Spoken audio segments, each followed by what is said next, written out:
Welcome back to Kings of the North. Doug Lesmerises, Bill Landis. Landis, we are here to save spring football. You good with that? You got solutions for us? Yeah, I have some thoughts on it. I think my thoughts align with one Deion Sanders, so I'm excited to talk about it. Deion Sanders, Colorado coach, here to try to save spring football as we know it, and Fran Brown, Syracuse head coach, right there with him.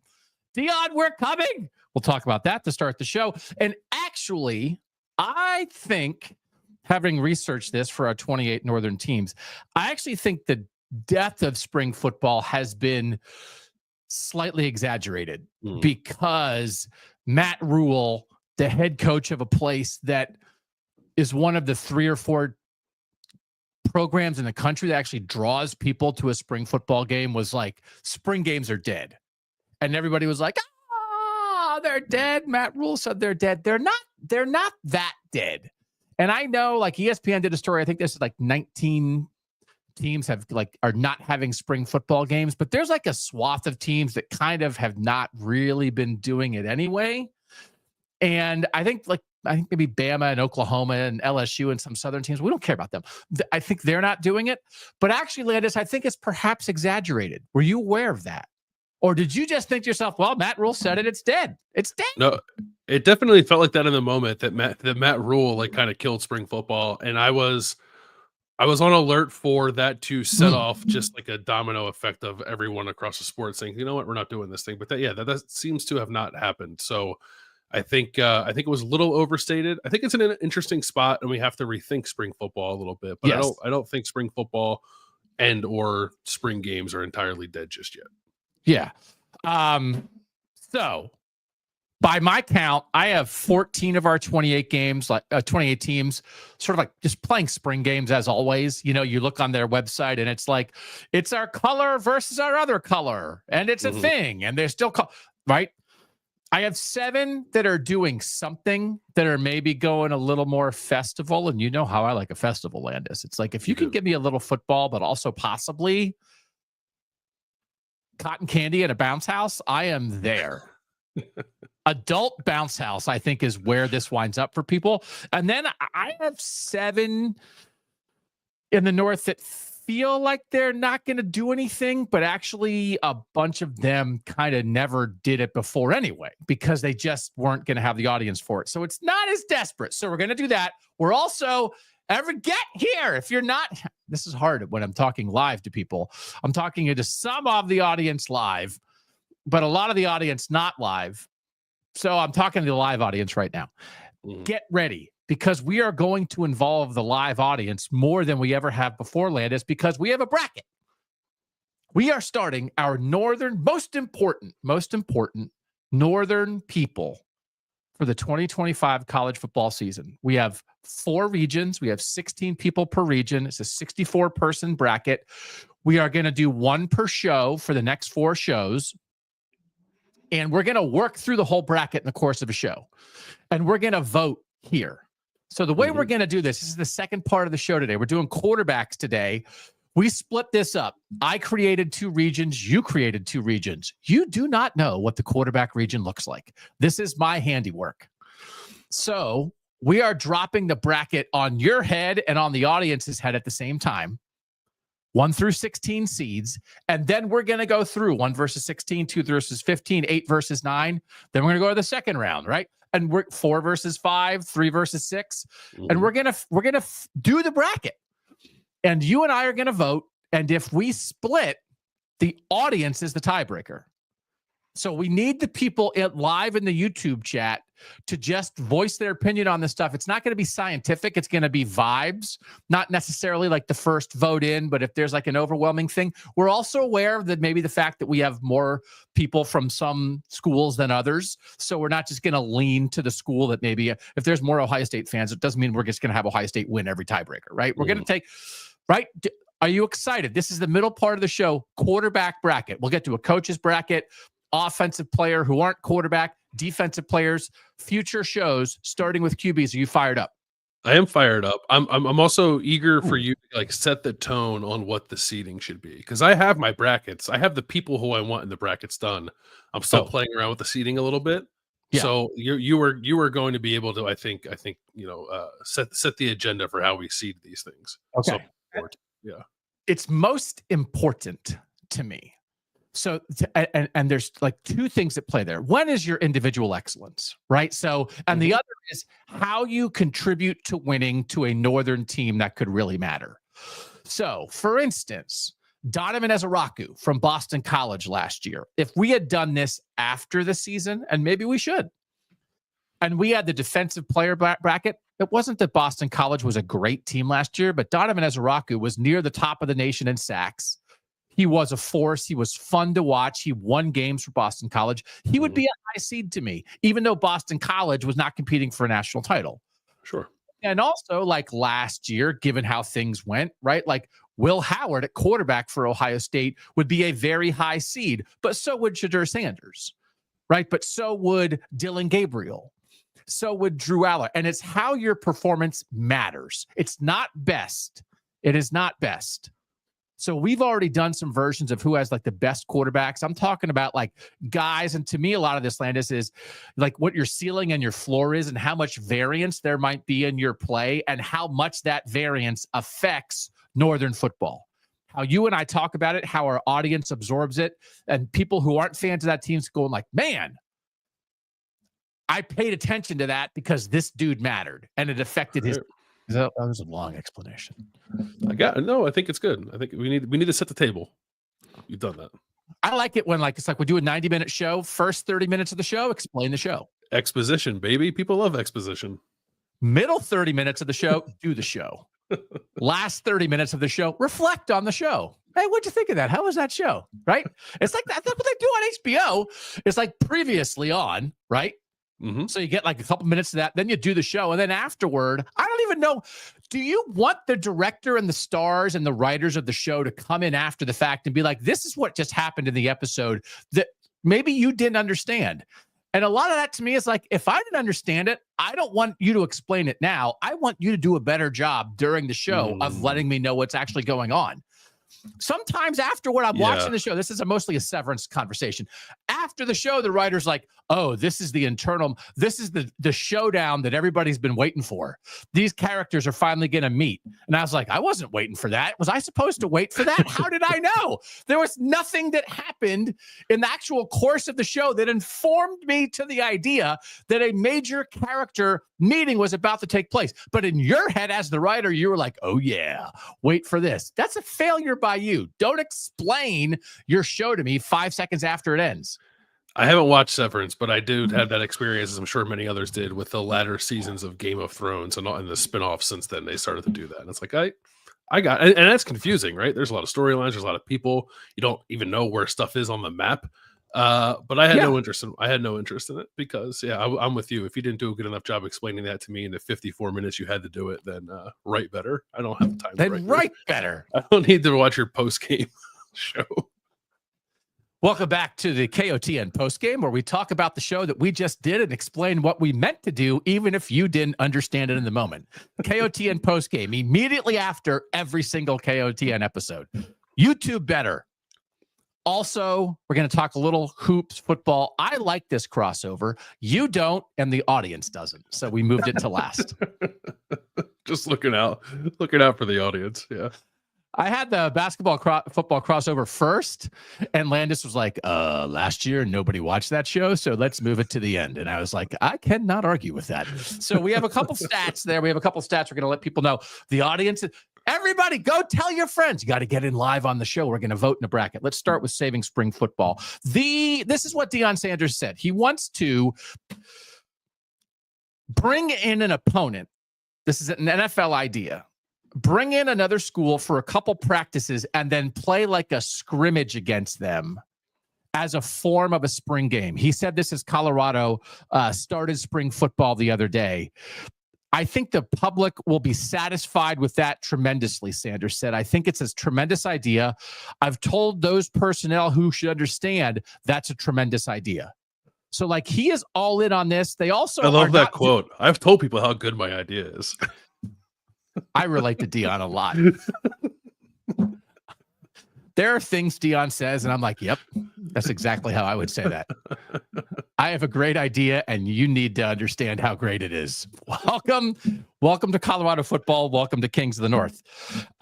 So he sent that out to the world. I would love to scrimmage another team and then do a spring game version of that. And he sent out the Deion signal. So it's like, instead of a bat signal, instead of a bat, and they're like, what's one of those? I think like you're famous when people could recognize you by your profile. But if you had a profile of Deion Sanders, like with his sunglasses on, right? And maybe like that cowboy hat that he wears sometimes, and you put that up in a signal, nobody be like, oh, who's that? Be like, oh, that's Deion. It's the Deion signal. Absolutely. So you know who recognized the Deion signal? It went all the way to Syracuse, New York. And Fran Brown recognized it, and Fran Brown answered the call. Fran Brown tweeted, Deion Sanders, we will come to Boulder for 3 days. Arrow in a target, orange, prayer hands. Is that an orange? Yeah, they're the orange. There's Syracuse orange. I was like, what's an orange for? So Fran Brown's in, but the NCAA doesn't allow this at the moment. So like, right. A part of me would just love to see Syracuse get on the plane and be like, stop us. Of all the things, like the NCAA is just feebly trying to be like, guys, could you not do the NIL the way you're doing it? Could you make sure you register your NIL? I think there was a report out today that some NIL experts said like 80% of NIL stuff goes unreported. And like the NCAA is trying to be like, guys, everybody write down how much you're making, show it's fair. Get on a plane, Fran. What are they going to do? What are they going to do? Just go. It's Deion Sanders and Fran Brown. And how much do you think fans would be into this, Landis? Because that's what we care about. Do fans would they like this? I think fans would like it a lot. Yeah, it's a new spin on a. I do think, and I think Deion also said this, like the traditional spring game is just not as exciting as it used to be. I think for the players involved, it's just like, you've been practicing against these guys for 14 practices. Let's do it a 15th time, but it's in the stadium. So I guess that makes it different. I think they've grown a little stale for fans as well. Like they'll support their team. They like, especially if it's nice, to like getting out there and having a little bit of a party. But just think of how much this would ratchet things up if you could actually get, I think, a fair measure of where your team is. And I think that's the approach that Deion Sanders is taking with this. You can only learn so much, obviously, from practicing against yourself. What an opportunity it would be to like really unearth some things about your team by putting them in a competitive situation where there are no stakes really, other than the competitive nature of it, I suppose, to learn something deeper about your team as you head off into the summer. I love the idea. I don't know that the NCAA would ever get on board with it, but to your point, what would they actually do if you tried it? I'm not sure. Like yell at you, reprimand you, who cares? Like they're not going to keep you from playing. I would think not. But so I like it. I hope this generates some momentum for the idea. I think you in the past have asked Ryan Day about this idea too, and he kind of seemed open to it while expressing, I think, some concern about whether or not college players know how to protect themselves in the same way that NFL players do when they're doing these joint practices and even, I guess, in preseason games. But I also think that maybe college players do, because like that's how they practice against their own team. So it's not like you're changing much other than who's lined up against them. I actually think there's a lot there's some finer point details you'd have to iron out about, probably revenue sharing or home and home kind of stuff to make sure it's balanced out with things like that. But in terms of spicing up the spring, I think it's a great idea. You can't have rivals doing it against each other. We can't have Ohio State, Michigan, or Oregon State, right? I mean, like, it's like, but I think in the past, like Ryan Day, I think has suggested, like, you have a MAC team come down the road and come to Ohio State. And then it's like in a situation where a lot of programs, a lot of the top programs, especially now, your veterans, your best guys are not going to do much anyway. So a situation where maybe like an Akron or a Toledo or a Miami of Ohio or an Ohio University, like they want maybe their best guys get a little more action. And then a school like Ohio State, maybe it's more their twos, but you can get some good scrimmage there. It's an opportunity. There's two things you're trying to serve here simultaneously. And I guess I even wonder, like, what would you prioritize? What is the priority for spring football? And I guess there's a difference between spring football and spring games. So let's keep it about spring games. Are the fans the priority, or is the players and the team the priority with a spring game atmosphere? Fair question. I don't know. I guess I would lean more toward the fan, I think. I think so too. So I think it's a way you want to celebrate your program and give people who maybe don't have access to your team live access to your team. I've talked about that a million times. You have a family of, a couple kids, and to try to go to a regular season game, I mean, is hundreds and hundreds and hundreds of dollars. And if you can go to a spring game for $5 or $10 a person, you get to be in a historic stadium. You get to go to the concession stand. You see the team that you love, the jerseys on the field. Like that means something. Also, coaches talk about the idea of like getting exposure for their young guys, getting them to play in a stadium, in an environment that it's not just practice. How do they react to the lights? Kind of thing. Depending on if you're Ohio State or Nebraska, or a place where you're getting 50 or 60,000 people, Ohio State's had 100,000 people at a spring game. Then like you're getting it. A lot of places you're not getting that anyway. So it is like sometimes even it's just practice 15. Yep. So I don't even know that that's the priority. I do think the fan celebration should be the priority, but to combine it with what Deion is doing, you would get more football out of this. The word he used is monotonous. Deion in his previous quote. To have it competitive, he's talking about if you did it against another team. Playing against your own guys kind of gets monotonous. So that would be, I think, if you had 2 practices against another team, that's actually good for the players. And then if you have a showcase where it's a scrimmage against another team, that's good for the players, but that's also good for the fans. We like this idea. I actually think they should propose this idea. And I think in the past, sometimes some of the things, if we would like the Blue Bloods to maybe play group of 5 teams less, so you get like a better schedule in the 12-game regular season for people, then this would be an opportunity for some of that. But it doesn't have to be Colorado, Syracuse, but what if it's Colorado and, the team down the road that normally wouldn't get to play Colorado, right? And the same things that it's Syracuse and the team down the road that normally wouldn't get FCS team that normally wouldn't get to play them. I think there's opportunity here, and the sport is evolving so much, Bill. Like we have to be open to this stuff, right? Save spring football.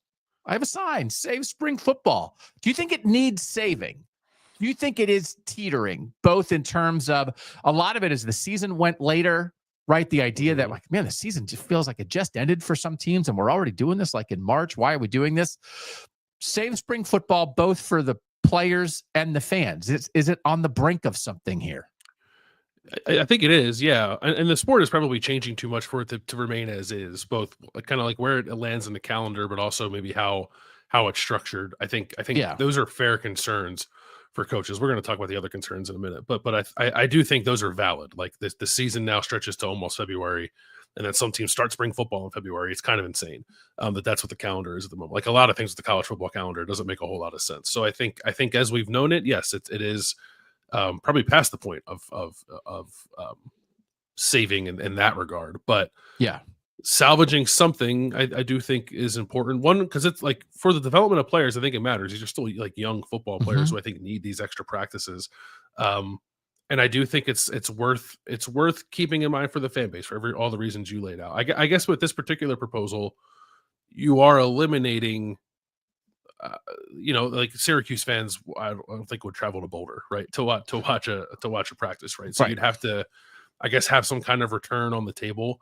And like it's expensive to fly Syracuse to Boulder too. Like let's not forget that part of it. Like is it actually worth the money to do something like this? Does it make much more sense if you can bus somebody to your place? Because I think even if it were less about like a Colorado versus Syracuse thing and more akin to like a bye game where you're busing a local team to you and you're shelling out some money to do that, but it's not a ton. And doing so, you're providing a much more, I think a much more advantageous situation for your own team to develop, but also for your fans to see something a little different. Like that to me feels worthwhile. I don't know that like how feasible it is to have power conference teams flying across the country to scrimmage each other in the spring, but I think there's something that can be done that's a step beyond what we've seen from traditional spring games that might help salvage something. All right, 14 traditional spring games, as far as I can tell, seemingly on the docket for the North. April 5th, West Virginia. April 12th, Notre Dame, Syracuse, Pitt, and Purdue. there's a thing about like whether stuff's going to be televised or not that I think is interesting. April 17th, Indiana, they moved it off Saturday to a Thursday night, which I think they've done before. That feels like it's for TV. April 19th, Michigan, Colorado, Wisconsin, and Utah. April 26th, Oregon, Penn State, Rutgers. May 2nd, Washington. So let's deal with a couple of these programs right now, Landis, who still are seemingly doing it like the old-fashioned way, right?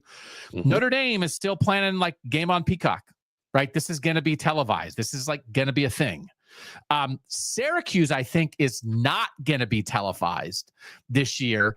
They were going to do it at their soccer stadium, and then Billy Joel canceled his planned concert for the Dome. And so now they're actually moving it back in the Dome. So they are going to have their game in the Dome, but I think it's not going to be on the ACC network, which actually seems like a little bit of a compromise to me that I want to get your thoughts on in a second. But other schools, Michigan, still doing it. I think that's on the Big Ten network.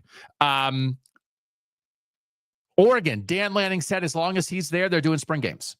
Dan Lanning is all in on that stuff. It feels like Penn State is sticking to the thing they've done. I'm not sure James Franklin loves it, but he's still doing it. Washington, Jed Fish like wants a huge crowd. I think they want like 40,000 people. They're like advertising, like, come watch this game. The way in the past, like Urban Meyer did that a lot at Ohio State. Like, let's have a big crowd we're not worried about spies. We want people there. There are people that are still kind of want this thing, but to me, there is maybe a solution in there. And now this is where the TV networks, you got to get the Big Ten network, the ACC network, mm-hmm. right? Like Fox and everybody you might show. I would argue that when we talk about fans, the spring games are most for your local fans who love you and can get to your stadium. It's more for the people in the building than a TV audience. Do you agree with that idea? Yes. It's a bad TV product. Yeah. It is a bad TV more often product. Than not. Yeah. So when Matt Rule is worried about like his players getting plucked because other teams saw him, keeping spring games as they are and not televising them, it feels antiquated to me, but also I'm not so sure there's not a solution there. And that doesn't mean that some school, now we're back to Connor Stalions territory. It doesn't mean that some school couldn't show up and have a guy or a person in the stands who's like, oh man, that third string safety. Let's get that guy in the portal. I watched him. He looked good. You don't even have to video it. You just watch it. But you got like, for real, like, I don't know, like, are there going to be a bunch of like schools going around being like, oh, I guess we got to go to the Nebraska spring game, see if they have any good third string guys. Or is it just that when it's on TV and it's easy, you can be like, hey, make sure we get eyeballs on that. Keep spring games, wipe them off TV, and instead, all that content, just make sure make every school that you have that a TV network has an association with, do like a 1 hour special where the coach comes on and you interview people and you talk about like how spring practice went, but you don't actually have to get eyeballs on like, hey, it's 2 versus 3s. No TV. Yeah. That's the solution. It would actually hurt us. I love watching spring games. We glean information in the spring. Yeah. I'm taking a bullet for our fans, for the loyal fans who show up in the stadium. I suppose that's a solution depending on how much merit you give the concerns of people like Matt Rule, right? He tried to kill spring football. I give them great merit. But not maliciously. It was self-defense. He's not going down for that. It was self-defense. I think he was defending his third stringers. Kill spring football. Yeah, but I think it is fairly overblown, that concern. I actually like kind of got it when he first said it, and the more I've thought about it, it's like, I don't think I agree with you. But if you do think that that's a reality, then I suppose not putting him on TV would be a workaround. But you're denying, like, I don't want to be dismissive either of the Colorado fans, the Washington fans, the Ohio State fans who want to watch their team on TV if they can't get to the stadium, right? Like, so I don't is that trade-off worth it? I don't know that it is. I guess again, if it comes back to how much do you actually think spring games being televised are aiding players getting poached via the transfer portal, to which I would say not that much. I think, but to me, this solution is if the choices are no spring game or a spring game that's not televised, right? Which sure. Maybe is what if you told Matt Rule, listen, man, hey, I get it. Third stringers, man, Keep the third stringer's secret. Play the game, no TV. Like if you told Matt Rule that, would he be like, "Oh, great"?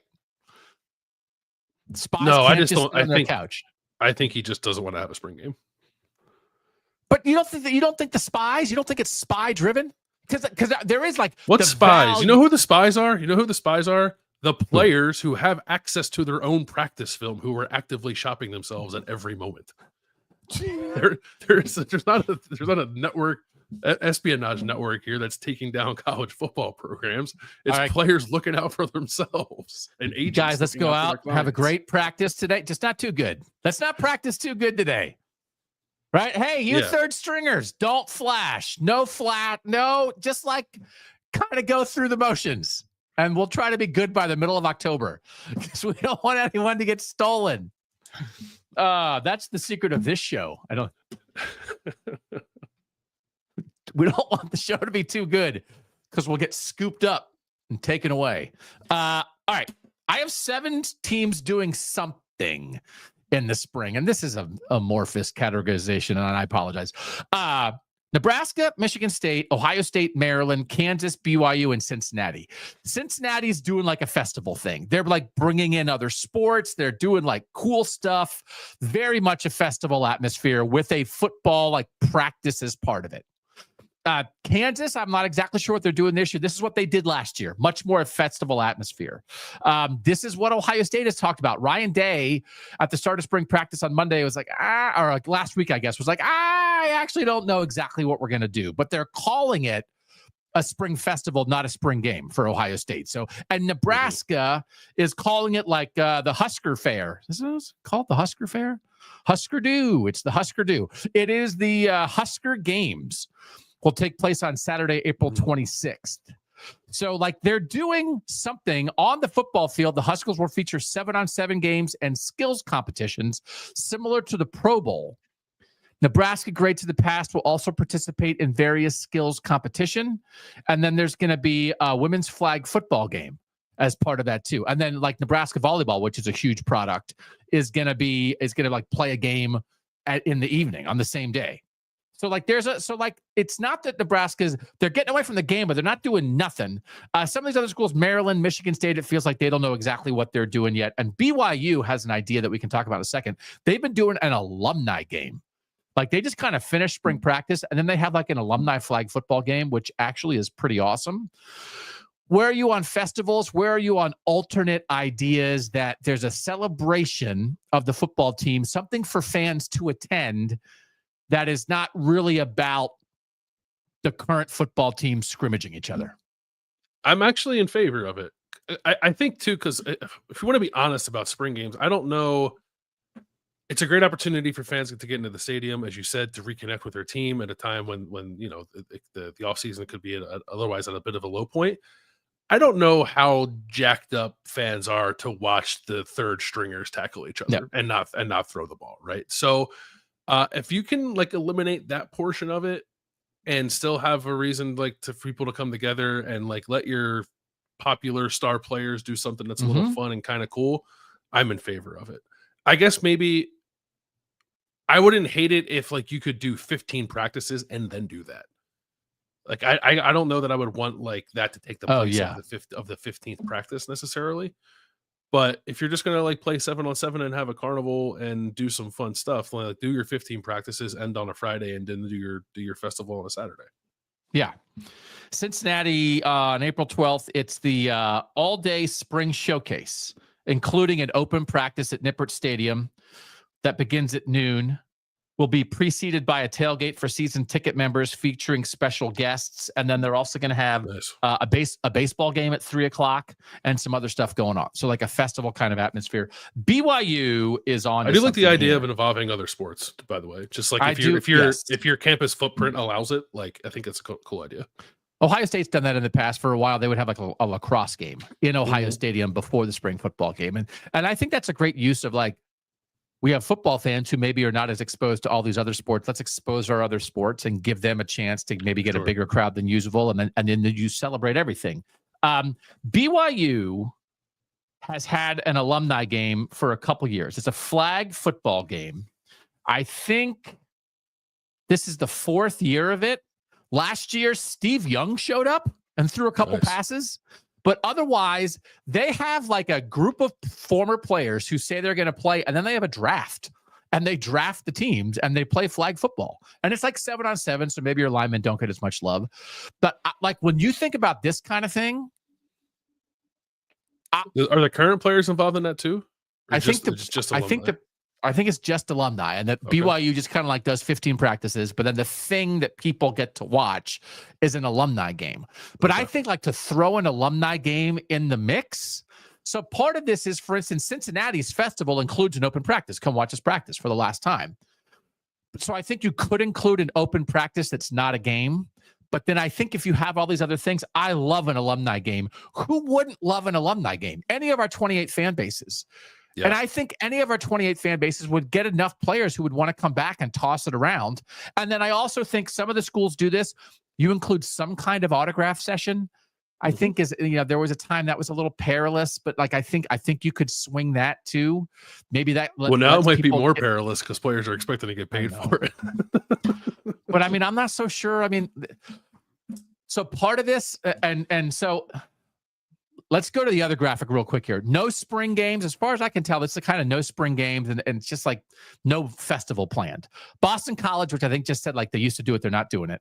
Minnesota, Iowa, Illinois, Northwestern, Kansas State, Iowa State. Chris Kleiman really hasn't done it since his first year there. Matt Campbell said, like, I've never really liked it. Everyone's kind of catching up to me. Doesn't feel like Iowa State's going to do much. Northwestern's never really done anything. Illinois is not doing it this year because of construction at their stadium, but Brett Bielema said he does like it. So it's kind of a one-off for Illinois. Iowa's always kind of just done more like a practice. So like there's nothing really changing there, but Kirk Ferentz has never really done a spring game, but I do think the fans can be involved. And Minnesota, PJ Fleck was quoted as saying, I want to keep things inside the best I possibly can. So PJ Fleck is kind of subscribing at Minnesota to that rule thing. We don't want stuff stolen. But what they are doing is having 2 open practices, one, I think, for general fans and one for their NIL club. So I think there's also opportunity here, and I don't want to put like more price tags on stuff for fans, but I think Minnesota's maybe hit on something, that there's a thing that's for everybody, but then there's something else that if you are using it as an NIL fundraiser, then maybe at the NIL fundraiser, that's where you do some autograph stuff. Like there's some stuff here, Landis, where I think it's time to rethink it. And I think in the end, it should be a fun celebration of your football program and your athletic department, and much less about playing a game. And I think there are a couple schools here who are figuring this out the right way. I think this is where we're going to get. And listen, like Rutgers is still doing regular spring game. It's part of a festival, of a university festival. So that's kind of around the game. But a lot of it, some of the schools that do that, it's like, oh, we have stuff outside the parking lot, but we're still playing a real game. I just think celebration should be the number one word here, less than game. Yeah, Alexa, if I'm not mistaken, I think Penn State used to have like a carnival associated with its spring game. Celebration, yes. But I would also say that if you're a school that's doing nothing in this day and age, I do believe you're being borderline derelict in your responsibilities to raise money for NIL. Yes, because I think that's true too. That's kind of what this is. And I'm with you. Like, I'm not trying to make fans pony up more cash, but like I also hate that, and it seems like we're getting away from it. But for a time, we were like in a position where like, well, how do you get NIL? You just ask fans for money. Yes, at least this way they'd be getting something out of it, right? Yes, like the experience of going to whatever this thing is, and in the meantime, you generate money for your program for NIL funds. Like I think the two need to be linked. I think there are a lot of programs that are figuring that out. And if you're doing nothing, I think you're doing yourself a disservice by not at least attempting to do something that can generate some revenue for you that can then go to acquiring players.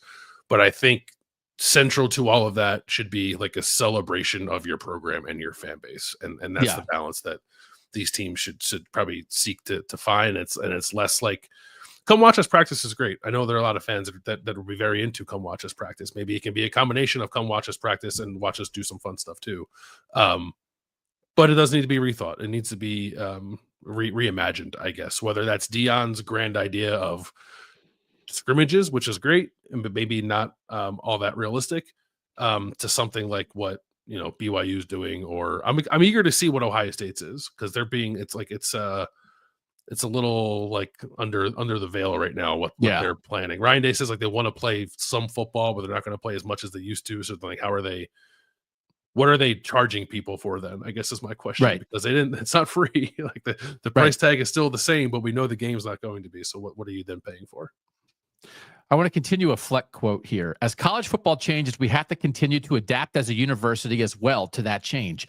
Just like some of you, meaning the media, have exclusive members and you have different things you can only look at when it's this or that, it's the same thing.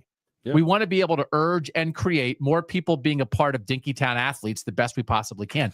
That's interesting. That's like college football media. There's message boards. There's levels of like, I want the inside information. So I think we're here for the fans. We don't charge anything for KOTN, but there's a lot. Most of us have all been part of things where there's a level of like insiderness. So I do think it's disingenuous to have it be the norm for college football media to have to pay the media to be insiders. But then if the school itself wants to have people pay some for an opportunity to be insiders, like that's outrageous. Like I think Fleck makes a decent point there. It doesn't mean everything should be that. Just like a lot of things, like, we have some free content, we have some exclusive content, right? Everyone's trying to make a buck now. So that's last two questions. So is there anything legit if coaches are actually worried about players being stolen from spring football exposure? Are you officially out on that? I'm pretty out on that idea. Yeah. I guess like it's more like everyone can see it, right? Not just coaches, but and I guess that can create more exposure than what otherwise would exist. But the exposure already exists. Like the idea that not having a televised spring game suddenly means that no one in college football knows what you have on your roster is a lie. They know, the agents know, the players understand the business of player acquisition now.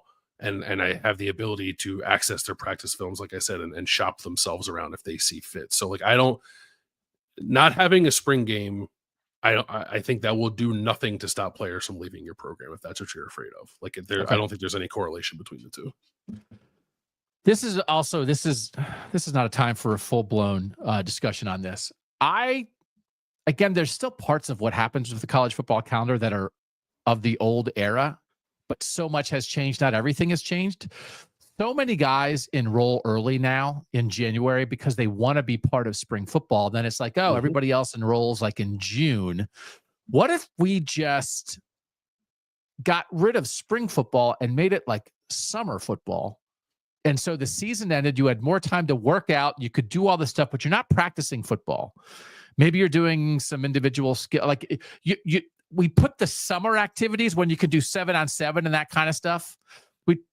But you're not doing full football practices. We turn the summer into the spring, and we turn the spring into the summer, and we say no more early enrolling. Let these kids finish high school. Why are you in a hurry? And then once everybody enrolls in June at the regular time when everybody does, then you can start practice.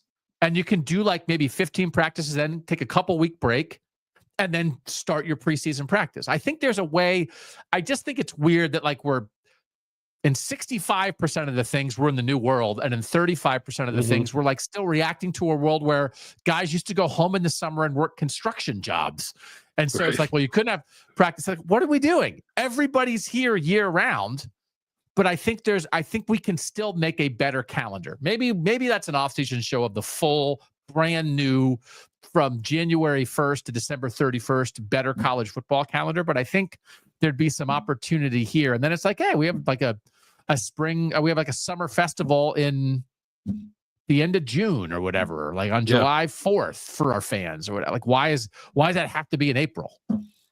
It doesn't have to be in April. It's just that it's always been in April. So that's currently where it sits, even though it doesn't make any sense now, I think, given how college football plays out. And also I would be, one of the areas where I'm like a bit of like a fuddy-duddy old man, I suppose, is that I would welcome any structure that keeps kids in high school through their senior year so they can like just be kids. Right. So I would too.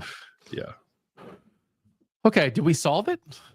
I don't know if we talked around it. Maybe we solved it. I guess I want to get to I would want to get to a place whether that's restructuring the calendar or whatever, changing mindsets. Like I don't like that there are teams that do nothing for their fan base. Yeah. I would like everyone to do something for their fan base. So Shuttle Joe says, Doug shows his ignorance on this episode. January is conditioning. No one is forcing players from enrolling early. The summer is for comps for the youth. No one cares about the spring game. So if coaches really want guys to be part of spring football, right? Now, obviously the offseason, the January conditioning is like the build up to spring football. But coaches talk all the time, like, being in part of spring football is a big advantage as compared to the guys who weren't there. Mm-hmm. And to be part of spring football in March or April, you have to enroll in January because you can't enroll in the middle of the semester. So being part of spring football is a big deal. So, but if you also, we understand that like January is when you're working out and that kind of thing. If you just eliminated it and said like, you can't do it anymore, like nobody would have an advantage. So it started off as like a couple guys like found a little wrinkle to enroll early. And then all of a sudden that was such an edge for guys to be part of, yes, off-season conditioning, but also spring football, that more and more guys started to do it. And now, I don't know, like 70% of recruits do this now. It's not mandatory, Landis, but it is, I think, expected. Yeah. Is the word I think you would use. Like, you're not punished if you don't, but it's kind of expected that you do. And I think there would be a way to change the whole calendar. But as it stands now, like they want you to be part of what's happening with the 15 practices in March and April. The only way to do that is to start classes in January. Yeah, it's honestly, this isn't uniform, but it is at the point where like, so long as your high school allows you to enroll early, to graduate high school early and then enroll in college early, you are kind of expected to do it. There are guys who don't because they want to play basketball or they want to wrestle or they want to play baseball or whatever. And that's great. But it's mostly, I think, like parochial schools that oftentimes don't allow you to leave early. Mm-hmm. At least that's how it is often in Ohio. But yeah, but the only reason so much value is placed on that January and February winter or training / weightlifting period is because you don't want to get left behind. But if you eliminate that period for everybody, then people would be less concerned about it. It's also funny. Like I would love to see some data on how much that's led to an uptick in playing time for freshmen, because it's not like, are we flipping on the TV every week and seeing a bunch of freshmen play? I don't know that that's the case. Yeah, we still have the big programs, like the special ones play, and to be playing either way. But it's like, what is the actual value of that? I'm not sure. I think one of the, maybe this is life, but one of the defining traits of college football is they introduce something new, and then once it's introduced, they're like, well, we can't live without this. Mm-hmm. And it starts off as a little thing. And so like the idea to tell coaches now, no more early enrolling. Everybody's going to enroll in June, and then you're going to like do your practice then. Like they'd go nuts initially because they're used to this. But if everybody's playing by the same rules, because it's like, and again, it's the whole thing in life. There's lines drawn everywhere.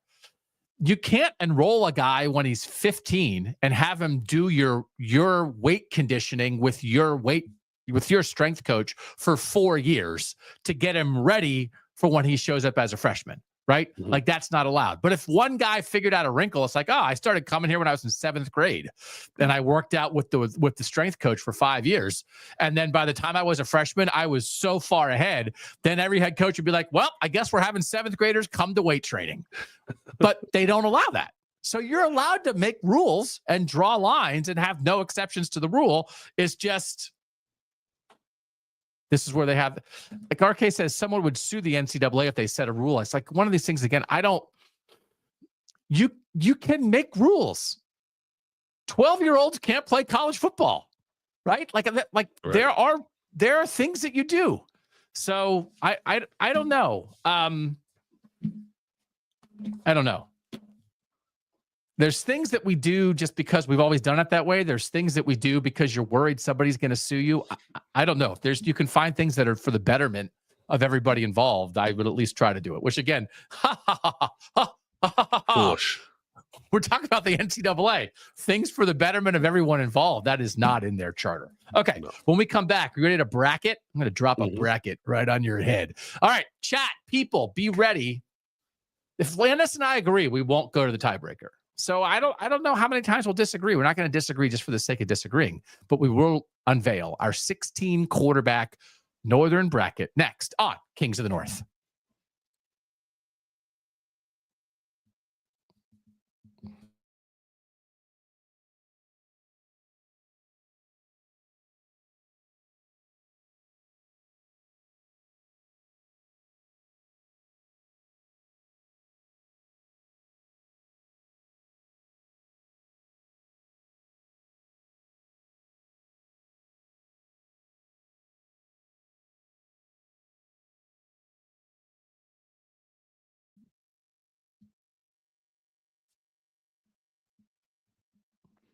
Doug Lesmerises and Bill Landis back here on KOTN.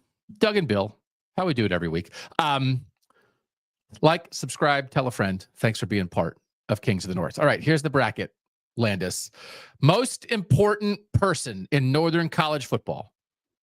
This is the quarterback region. We have 28 teams that we claim here on KOTN. Every single one of those 28 teams will be represented at least once among the 64 people here. So again, that isn't the, we're trying to have a good time.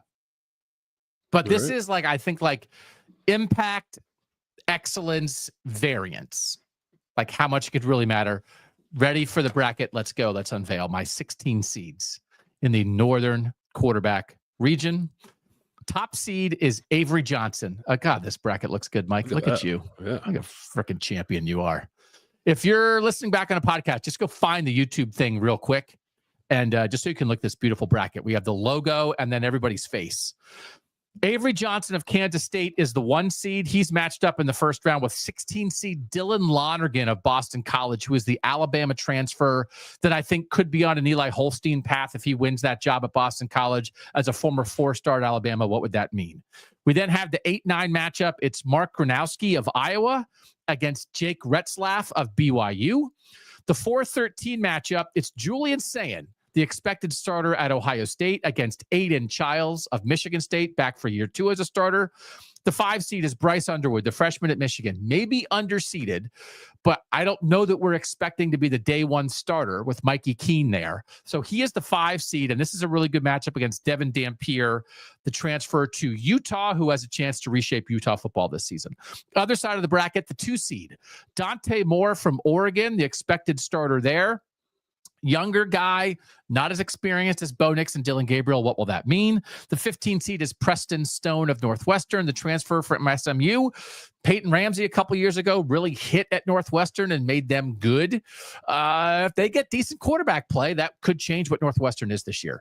The 7 seed, Notre Dame's CJ Carr. Will he win that job? I think like he's the guy to me in that mix. If he wins it versus if Steve Angeli or Kenny Minchie wins it, like what would that mean if it's CJ Carr? The 10 seed, Jalen Daniels of Kansas. Not good the beginning of last year, better at the end. Kansas looked like 2 different teams.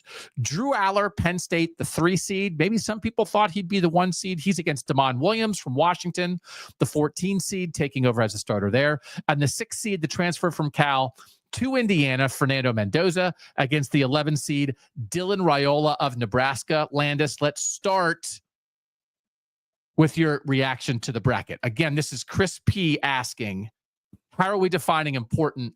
Individual excellence, how much you have the ability to impact winning for your team, and how much your team could then matter for Northern football in 2025. And also maybe like ceiling versus floor. Like I think kind of the less we know about you, the more important you can become. So for instance, Avery Johnson as the 1 seed for Kansas State, to me, if Avery Johnson makes a leap to being like a Heisman contender, I think Kansas State cements itself as the Big 12 favorite, and I think becomes a team that could make the Final Four. If Avery Johnson doesn't make a leap, I think all of a sudden it's much more difficult for Kansas State to win the Big 12. So to me, that's individual excellence, variance, and he really could have an impact on winning. Anyway, that's why I made him the 1 seed. What do you think of this bracket? I don't like it because there are quarterbacks who I really like who are seated low, and but I think seated properly according to the logic of the exercise. But I now have to retrain my brain to not just pick the guy I think is fun and cool, which like I want to do with some of these players. Do you want to make it the fun cool bracket? It's our bracket. We can do whatever we want. Sorry, it was going to be most important, but we made it most funnest, most coolest. That's allowed. But also, guess what matters? Guess what makes you important? Being fun and cool. Not that I would know, but being fun and cool is a good way to be important. Okay. Mm-hmm. You have like a look on your face. Do you feel sick? Are you ill? Did my bracket make you ill? I don't know. The 5-12 is diabolical for me. Bryce Underwood versus Devin Dampier. Yeah. Yeah. Okay. Yeah. Okay. All right. Let's go through it. So we'll go through it in the order of the region. If you're watching here on YouTube Live, you can see it. So we'll start in the upper left-hand corner and work our way down. You are welcome to put in your vote. Maybe we won't need it if Landis and I agree, unless it's like overwhelming in the chat and it's like our both against Landis. I guess we could be open to flipping it. But let's start with Avery Johnson of Kansas State, the 1 seed, versus Dylan Lonergan of Boston College, the 16 seed. I'm going to take Avery Johnson because I think he has a chance to just be as impactful as almost anybody in Northern college football. Is there an argument for Dylan Lonergan, Landis? I don't think so. Not against Avery Johnson. I'm with you there. I don't know.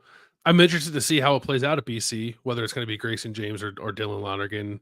And if it is Dylan Lonergan, like how much of an elevator he actually can be. But I feel like I have a better idea of a much better idea of what kind of elevator Avery Johnson could be if he takes a step forward. So yeah, of course I'm taking Avery Johnson.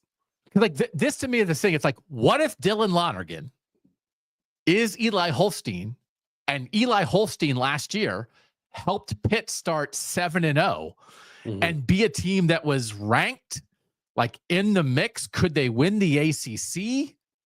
He led some crazy comebacks. Like just imagine that's my part of it. Like, why is Dylan Lonergan seated? What if Boston College is 7-0 and Dylan Lonergan wins? It's such an exact comparison.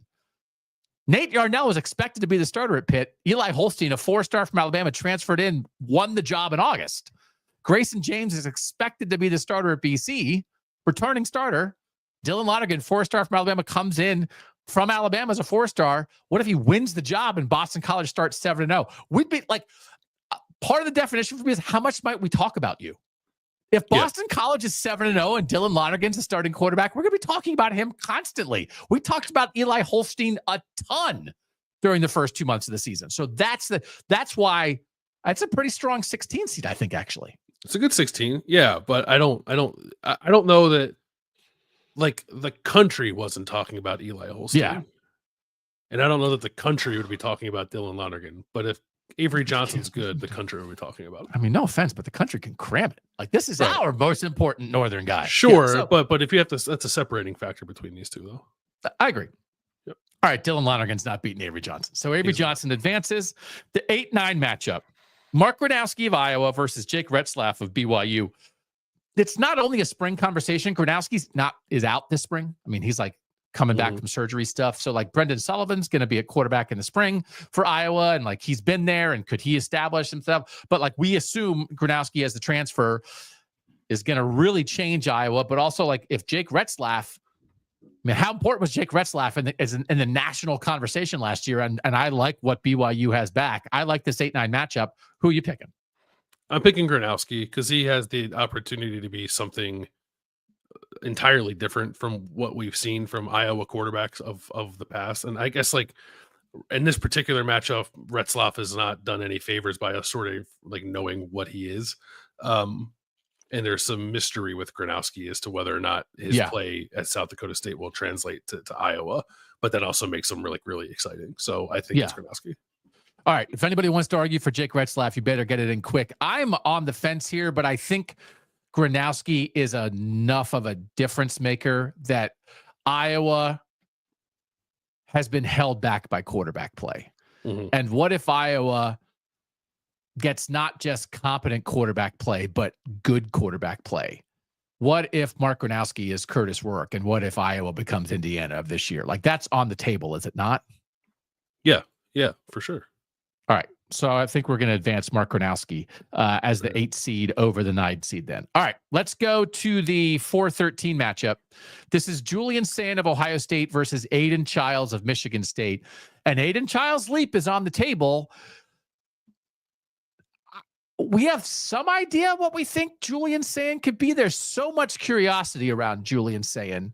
But how do you think there's a huge difference between his ceiling and his floor? Oh, that's a good question. Yeah, because I think his ceiling is like in the conversation for best quarterback in college football this year, even as a guy who's never played before, because of the recruiting pedigree and what's around him. Yeah. I think a lot of reasonable possible CJ Stroud comparisons. CJ Stroud in his first year as a starter at Ohio State had some struggles early. You know, like it wasn't his fault. Ohio State lost to Oregon that year, but he threw a pick at the end when he could have let it come back. He had a kind of a weird game against Tulsa. He had a reset, and then by the end of the year, he threw 6 touchdown passes in the first half against Michigan State and wound up being a Heisman finalist. Right. So, like, I'm curious about like the arc of Julian Sand, especially with Ohio State opening with Texas. Will he be ready right away? Actually, my guess is maybe not.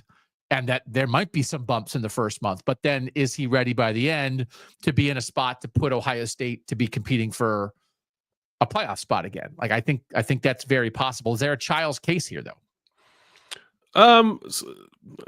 Probably not against Julian Sand. Like in a different matchup, maybe. But I think when you're talking about Sand and what his importance will be to the playoff picture, I think the fact that we've seen the ceiling for a young 5-star quarterback like CJ Stroud of Ohio State, but also probably what amounts to the floor for what Kyle McCord was in 2023 as an inexperienced 5-star quarterback, like that variance, I think makes Sand more interesting than Childs too. I'm excited to see Childs' growth, and Michigan State certainly needs it. But when you combine everything, including relevance in the sport generally, I think it has to be Sand. That is quite. If Julian Sand is CJ Stroud in year 1 versus if Julian Sand is Kyle McCord in year 1, that is a huge difference for what Ohio State might be this season. Definitely. Yeah. All right. We'll advance Julian Sand there. Next one is the 5-12. Bryce Underwood of Michigan versus Devin Dampier of Utah. Is Bryce Underwood as a number 1 recruit in the nation, true freshman? Mikey Keene, the Fresno State transfer, is there at Michigan, but certainly the idea that Bryce Underwood could play quickly is on the table. Is he underseeded as a 5? Yeah, probably. Because he's like, people think he's like Cam Newton, right? It's not that he's just like a highly rated 5-star guy. Michigan had a highly rated 5-star guy a couple of years ago with JJ McCarthy, but I don't think that I don't think anybody thought JJ McCarthy might set a new prototype for quarterbacks the way that I think they think Bryce Underwood might. So this feels different and perhaps a bit underseeded. Okay. Kevin in the chat says got to go Dampier. He's fun and he's cool. He is fun. Like you don't like this matchup because you would like both Underwood and Dampier to advance to the next round, ideally.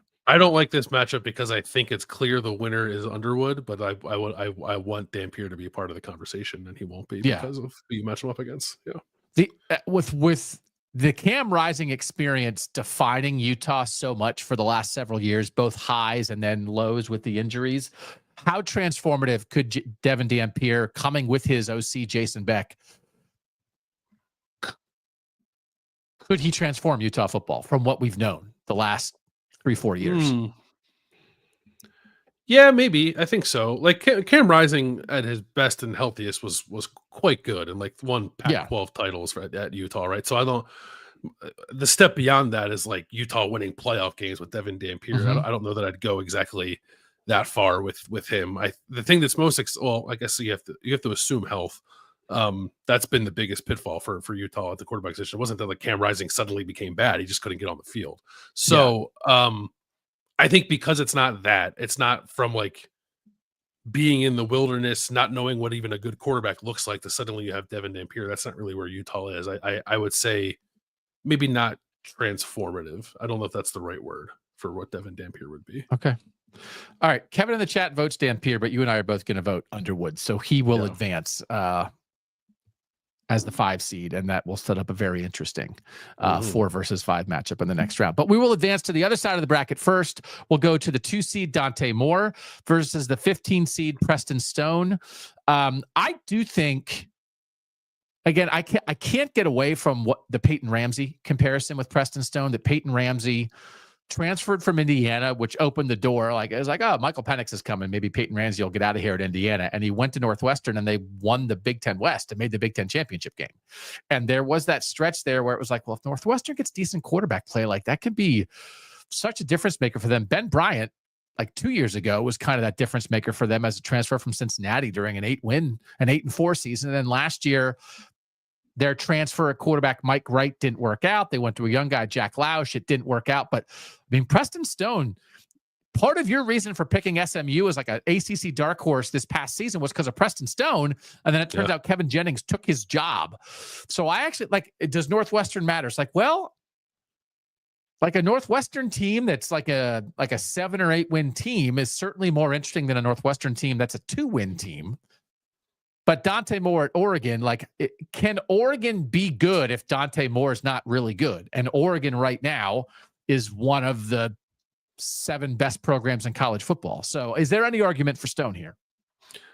Yeah, I think so. I think it would be, I mean, and it's still pretty cut and dry because of what Oregon is in the sport. But like, if this was a guy that Oregon recruited out of high school that was now stepping up to be the starter and it was just going to like reset Oregon's quarterback kind of path, I wouldn't even think about Preston Stone here. But because it's not quite that, and Dante Moore is technically a transfer, it rings a little differently to me. So I think there's something to Preston Stone helping Northwestern be something a little more than it's been the last couple of years. Because like I like Peyton Ramsey when he was there too, and it was a real difference maker. But I think Preston Stone has a chance to be better. And you can also consider like, all right, what if Preston Stone is good at Northwestern? Then does Northwestern like stand a chance of, I don't know, like upsetting Illinois and like shaping the national narrative that way? Because right now we look at that game as like Illinois is going to beat Northwestern and Illinois might make the playoff. What if that game felt like a little more of a toss-up because of Preston Stone? So I think those are all things in his favor, but I would still pick Dante Moore because of what Oregon is and where it's positioned. Okay. That's a strong 15 case. That's a strong 15. But I don't know. Should Preston Stone have been higher than a 15? Did I underseed him, or did this? I mean, it's the Northwestern quarterback. Right. It's the SMU transfer. Right. It's not like it's probably right. All right, we'll go Dante Moore. Here, but we're chalky. We're chalky right now. I mean, it's hard. It's like I made the bracket. It's like, oh, Doug's picking his higher seed in the bracket that he made. But like, what are you gonna do? All right, let's go to the next matchup. It is, what is it? It's the 7-10 CJ Carr, the second-year player that looked good in the spring game last year and is like, okay, like, you know, you knew everybody's kind of waiting for him to be the next guy up, but he was held back a little bit by injury last year against the 10 seed Jalen Daniels. Again, like, he was 2 different players and they were 2 different teams. Who do you like in this, Landis? I kind of like Jalen Daniels in this. Like, I think because Kansas's success last year was clearly so dependent on the kind of play that it got out of Jalen Daniels, that is a strong argument in his favor. And I don't know, like, I'm using it against CJ Carr that I'm not 100% certain that he's actually Notre Dame's best quarterback right now. So I guess that's part of it to me. Like, does it matter a lot? It's like, okay, they have this second-year guy who's a big recruit and is like kind of lined up, ready to go. He's given, you know, he's flashed as a young guy. If he doesn't win it, if it's Steve Angeli or Kenny Minchie, would you be like, uh-oh, for Notre Dame at all? Or would you be like, oh, it's fine. Like, I don't even know that the quarterback is going to define them. They can just hand off to Jeremiah Love, and, you know, Jaden Greathouse and Jordan Faison looked pretty good last year, and their offensive line's going to be good. And like, maybe who the quarterback is for Notre Dame is not one of the more defining things about whether they're going to be good or not. Yeah, I don't believe, as we sit here talking about it, that the quarterback, no matter who it is going to be the driver for Notre Dame's success this year. Okay. Okay. If anybody wants to make a case for CJ Carr, now's the time to do it.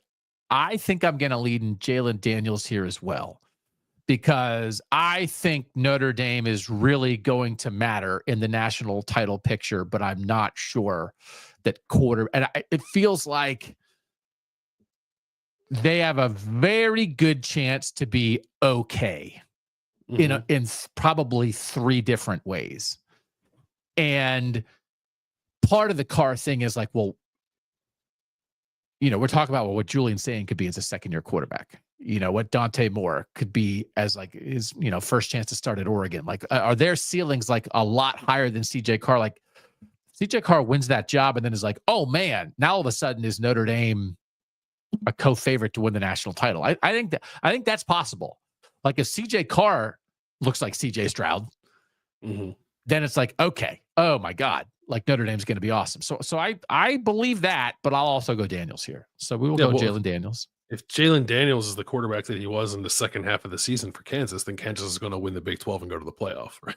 Yes. Yeah. So that's what a thing that would be. Yeah. Yeah. What a thing that would be. All right. This quarterbacks in the state of Kansas really matter this year. All right. Let's go to the 3 seed Drew Aller against the 14 seed Damon Williams Jr. from Washington. I think you and I are both excited to see Damon Williams at Washington as a full-time starter. He had a wrinkle roll, very much on like a JJ McCarthy path. Wrinkle roll as a freshman, gave people a lot of hope and expectation. And now in year 2, what could that mean? I think it could mean a lot.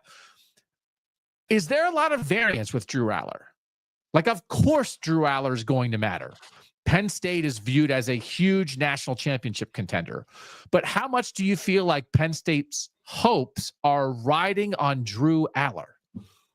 Yeah, I feel somewhat similar to how I feel about Notre Dame. Like, I'm not sure that Drew Aller is I guess you would say that Drew Aller maybe has to be the driver if they want to win a national championship. But they got to the semifinals last year with Drew Aller being a better quarterback than he was as a freshman or a redshirt freshman sophomore. But he wasn't the best quarterback in the sport last year. He was a better version of himself, but not like excellent. Yeah.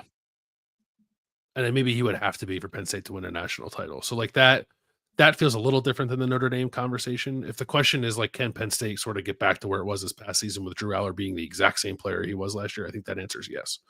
And it would depend on like the draw in the playoffs and all that stuff. We know that. So, and I think Damon Williams, there's a lot of variance there, right? Like, if he's a guy who gets out there and looks like his head's spinning a little bit because he's still relatively young and inexperienced, that would almost be understandable. But what if he's not? What if he's ready to go? Then how much does he elevate Washington? Like a Washington team, like who's got it, like you host Ohio State, like does he become a problem for Ohio State kind of thing, right? So this is actually like for a 14 versus a 3. This is actually I think a fairly competitive situation, but I would lean Aller because I do think maybe his play is a difference between a national championship and not, and that's what Penn State's driving for this year. Chris in the chat says Penn State is too important this year for their quarterback to not be an easy winner here. If Drew Aller doesn't throw a goofball third read interception at the end against Notre Dame, Penn State might play for a national title last year, right? So like there's like I do think there's a floor for Aller and Penn State that probably is a playoff team floor. My God, if Penn State doesn't make the playoff this year. No, I think but I think that's right. I think there's enough variance in the top. I could see going Williams here. If anybody in the chat wants to make a case for Damon Williams, like I could see myself voting Williams and leaving this to the chat, because I do think part of the thing you brought up is, and I have Washington as sort of like a dark horse as a playoff contender in the Big Ten, probably in that third tier. But if we're talking about who the Indiana of this year could be, it feels like Illinois, it might be Iowa. My next choice for that might be Washington. So I do think there's a chance for Damon Williams to really matter. But if Drew Aller looks like the best quarterback in the country, Penn State might become like the betting favorite to win it all.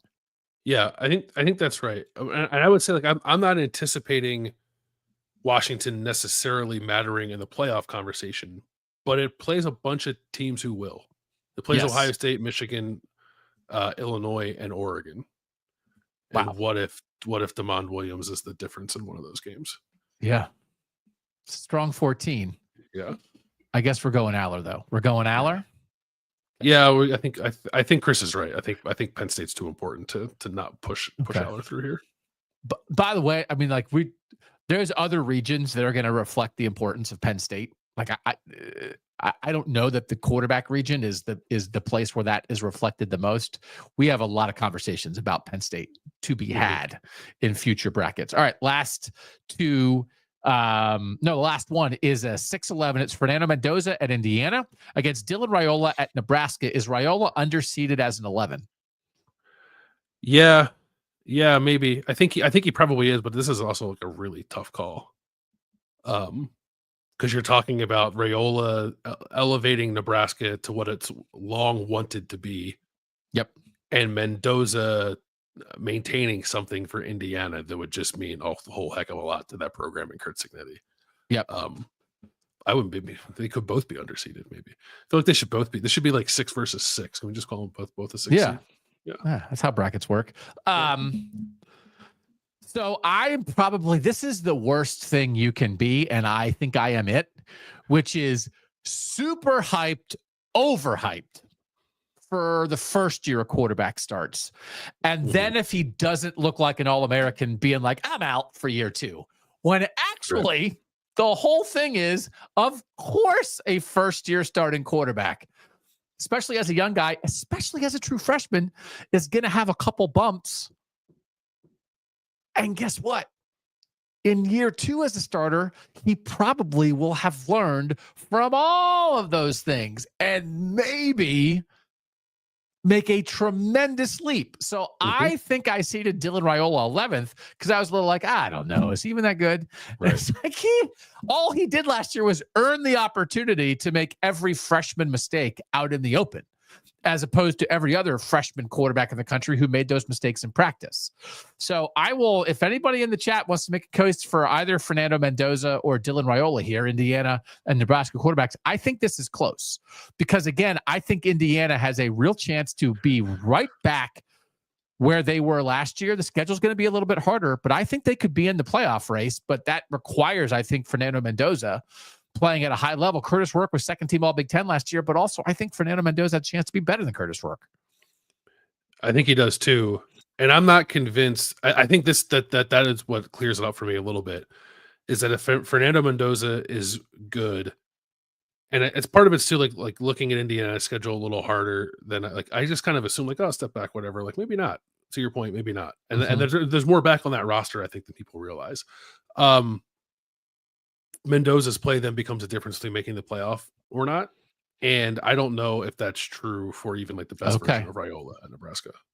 Okay. So there would be a way that Mendoza wins here. That's not an indictment of Raiola. It's just that in a close matchup, Indiana might be set up to be a more competitive playoff contender still here. And by the way, when we do this going into the 2026 season, Dylan Raiola might be the 1 seed. Yes. Yeah. I think that's right. So I'm going to go Mendoza. All right.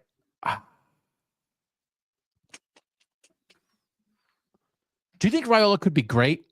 If somebody wants to make a case in the chat, just vote either way, Mendoza or Raiola.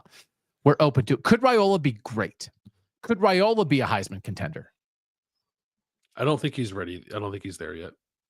I don't know if the environment around him is quite right for that yet. I think it's better. Yeah, Dana Holgerson, they went out and got Dinky from Kentucky. Yep. Like they did some stuff on the O-line. Like it's moving in the right direction, but I don't think it's entirely where it needs to be yet for Raiola to be great. Maybe one more year and 26, all bets are off on peak Raiola and Nebraska as a real playoff team. Yeah. Yeah. Okay. All right, we'll go Fernando Mendoza then in a squeaker. We had a couple squeakers here. So advancing. Avery Johnson, Mark Gronowski, Julian Sayin, Bryce Underwood, Dante Moore, Jalen Daniels in the 10-7 upset, Drew Aller, and Fernando Mendoza. And look at Mike filling in that bracket so beautifully. All right, We can go a little faster here because we kind of made our case for everybody. So Avery Johnson, the 1 seed from Kansas State, versus Mark Gronowski, the 8 seed from Iowa. Who you got? I'm going Johnson there. That's tough though. It's tough, but I'm going to go Avery Johnson because of what, like, a step forward for Avery Johnson, like, really shakes up the sport a little bit, I think. And I don't know that Gronowski has an opportunity to do that. All right. I will go Avery Johnson there as well. I'm going to move around the bracket a different way because I want to save the other one. Sure. Dante Moore as the 2 versus Jalen Daniels as the 10. What's your instinct here? Moore, I think. But again, like, I know people might kind of like roll their eyes at like Kansas and playoff being in the same sentence, but the Big 12 is what it is, and it's like they're kind of in that jumbled mess of teams near the top that are favored to win the league. There's not much difference between Kansas State as the favorite and Kansas as a team that it's like 5th, I think, in the odds right now.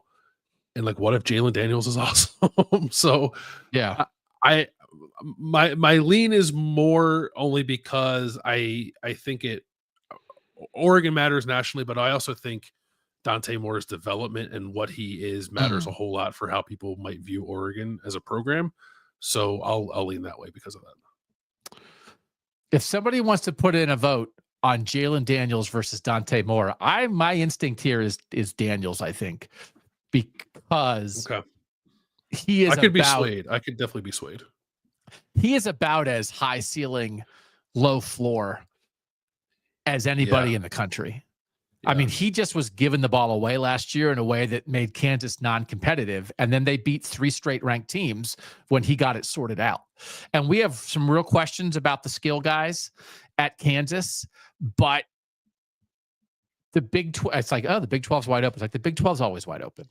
And like the Big 12 could come down to who has the best quarterback, and whether that's Sam Levitt at Arizona State, whether it's Avery Johnson at Kansas State, whether it's Jalen Daniels at Kansas, whether it's Jake Retzlaff at BYU, whether it's Devin Dampier at Utah, right? Whether it's Caden Salter at Colorado.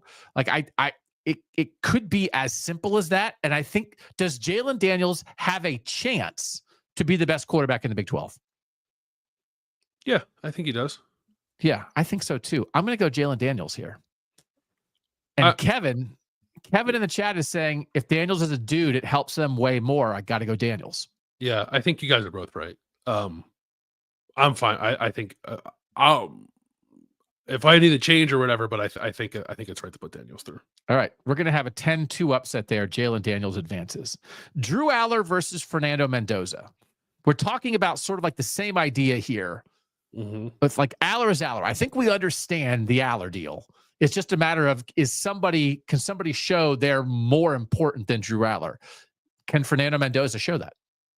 I think he can. Yeah, because it's not like it's not a conversation for like any Penn State fan necessarily of who's the better quarterback. It is not. That is to be clear. If Drew Aller doesn't win here, it doesn't mean that like, oh, we think Drew Aller stinks. It actually means like, we think Drew Aller's good. And we just don't know if he's going to be great Heisman contender, lock himself down as a first-round draft pick and lead Penn State to a national championship, like as the number one most important guy in that process. We don't know if that's really what we're talking about here. Whereas like Fernando Mendoza might be the key to Indiana being a one-year fluke versus establishing itself as clearly in the second tier of the Big Ten, and Indiana's going to be in the playoff mix every year Chris Ignetti's there. Yeah, that I think my inclination is to go Mendoza because of that. Okay, it is not like we don't have to make excuses for ourselves. This is not best. And I promise you, we're going to have a lot of more Penn State conversations. We went through and I'll tell you this. We have more Penn State people in the 64-person bracket than any other school because there are so many people that have a chance to affect Penn State's fortunes this year. And Penn State is going to matter so much to the Northern conversation and the national college football conversation. But we're going to advance Fernando Mendoza here. Get ready for your votes. We understand what part of this audience is, but get ready for your votes. Julian Sayin, the 4 seed versus Bryce Underwood, the 5 seed for Michigan. Make your case, Landis, either way. I think my lean is Underwood. Because I'm not certain that Michigan has a roster that can win a national title unless Bryce Underwood's awesome from the jump. Do you think they have a roster that can make the playoff? Yeah. Okay. So Yeah, you think yeah. Underwood is more of a different? I think they have a Underwood defense. is- I think they have a playoff caliber. I think Michigan Okay. will have a playoff caliber defense. I do not know if the other side of the ball will respond in kind unless Bryce Underwood's really good. Okay. And I think like there's just it's like what Julian's saying is at Ohio State, man. There's so much around him. Yes. That even if he's not exactly hitting the way people would like to see him hit this year, like Ohio State can very much still get to the playoff, and very much be in the competition. If they were a couple plays away from getting there with Kyle McCord, and Kyle McCord didn't play well that year. It's true for much of that year, right? So that's kind of what's in my mind. But then, like Will Howard elevating and playing as well as he did in the playoff for those 4 games, with all that talent around him, was still kind of like the differentiator for Ohio State in a lot of ways, right? Was the elevation of Will Howard. Yeah. Yep. And his ability to solve some problems for Ohio State mattered with his legs. Like that's a thing. That's definitely a thing. I'm not. Yeah, I just don't like. I think very differently of Michigan if Bryce Underwood is good. Let me ask you this. Do you think Bryce Underwood is the most important person for Michigan football in 2025 in determining what they will or won't be? And do you think Julian Sand is the most important person for Ohio State football in 2025, determining what they will and won't be? I'm not. I don't know that I'm 100% convinced that either is the most important, but I'm more convinced that Underwood would be for Michigan than Sand would be for Ohio State. I can just tell you that I have another Ohio State person very, very high in the other bracket that I made. And I don't know that anybody leaps to mind for Michigan who is as much of a potential game changer. Yeah. So and the difference between, you know what? Like Bryce Underwood wasn't quite ready. Like it's very rare for true freshmen to play. Mikey Keene played the whole year and they just got Bryce Underwood ready for 2026, which certainly has to be on the table, no matter how good he is. Or Bryce Underwood looks like Cam Newton, like started looking like Cam Newton September 23rd. Oh my God. Yeah. That is wide variance. And are both of those on the table, do you think? I think so. Yeah. I mean, he wouldn't be the first, stud freshman to look like a freshman in his first year if that were to happen. Yeah. But Trevor Lawrence also led Clemson to a national title when he was a freshman. So like that's out there too. This is a tough matchup. I didn't necessarily do the bracket to try to get this 4-5 matchup here with Ohio State, Michigan.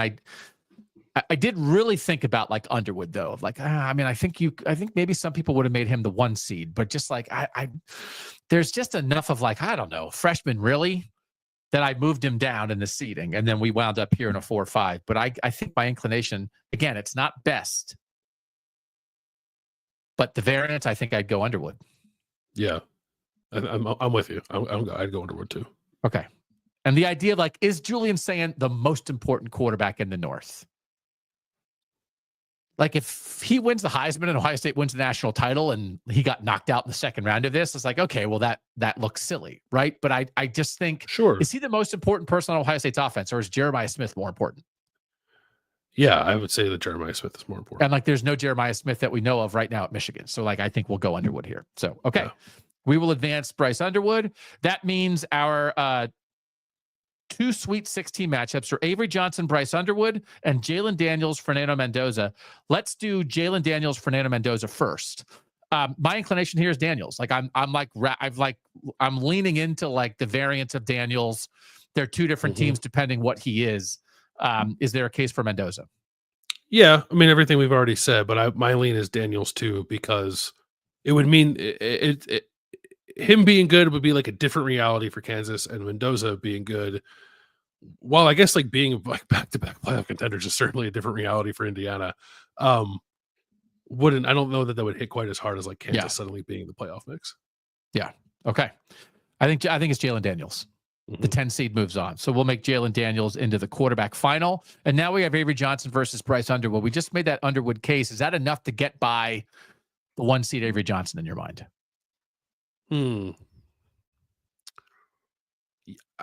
Yeah, I think it is. I like the idea of Michigan having potentially like I mean, probably I wouldn't say maybe most captivating quarterback in college football, because like there are some other, like Arch Manning and DJ Lagway are probably that right now. But I think if Bryce Underwood is good, he stands a chance to like elevate himself into that conversation. Yeah. So I would give him the edge because of that. If anybody wants to get in the chat and make a case for Avery Johnson or Bryce Underwood, does Kansas State have a chance to be the best non-SEC Big Ten team in the country? No. Clemson's because Notre Dame, Clemson's better? Okay. Yeah, Clemson, Notre Dame, yeah.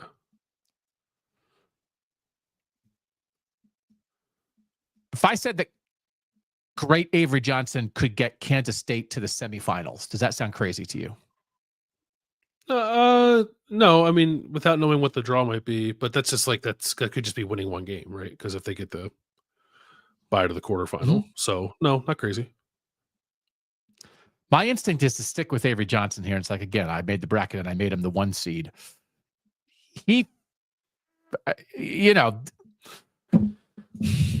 they're playing Iowa State last year, and he comes out and like fumbles the first play of the game against Iowa State in Farmageddon, right? Like throws like a weird pitch, and it's like, okay, like what, like what's going on there? But he also has moments where it's like, okay, like the broken play moments where it's like he just took off and did something that very few guys in the country can do.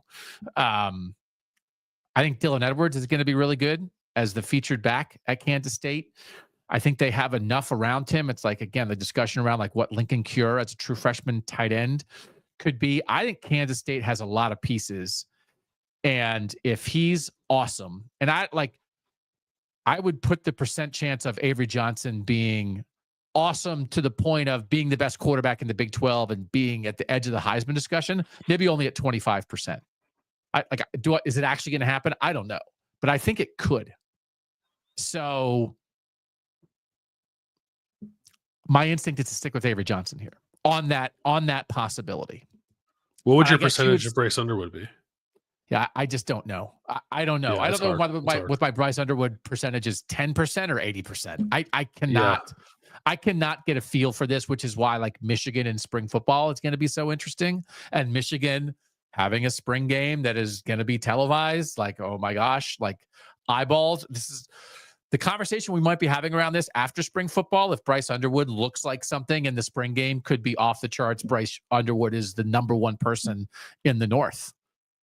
And we knocked him out in the Sweet 16 of the quarterback bracket. Like this could look really stupid, but I feel more confident just based on age that Avery Johnson has a chance to be a differentiator for a playoff contender more than Bryce Underwood does, which could be wrong.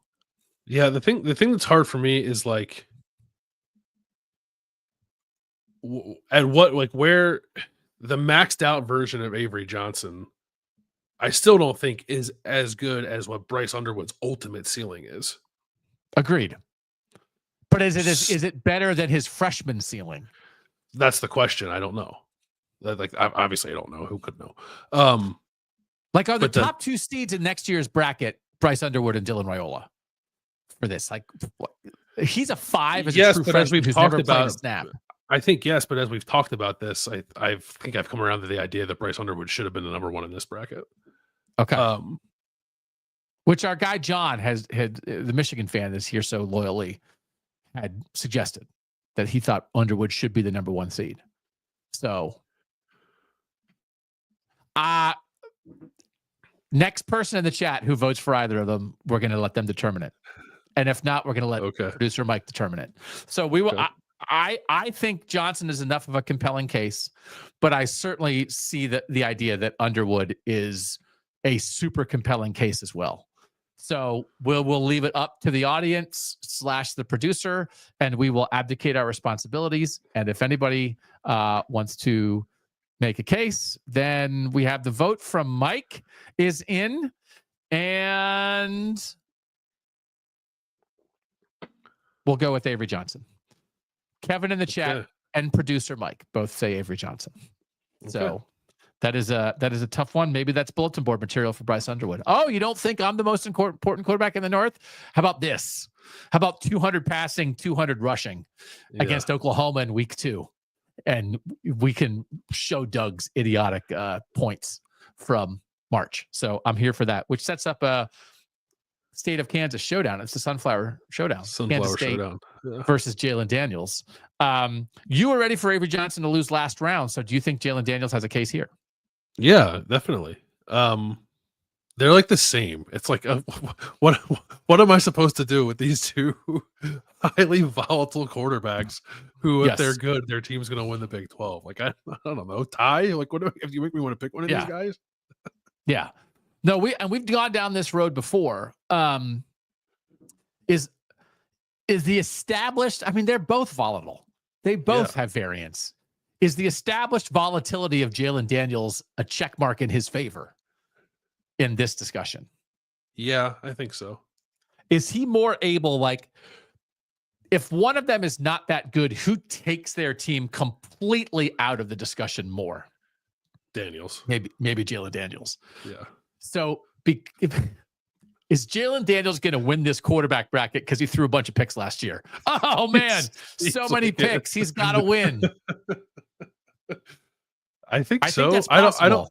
I don't like who. Was there a Northern team last year whose success was more tied to the play of its quarterback than Kansas? Successes and failures were more tied to its quarterback play. I don't think so. And then, like, he mattered because Kansas mattered because they beat 3 ranked teams at the end of the year when we were trying to figure out who the best team in the Big 12 was.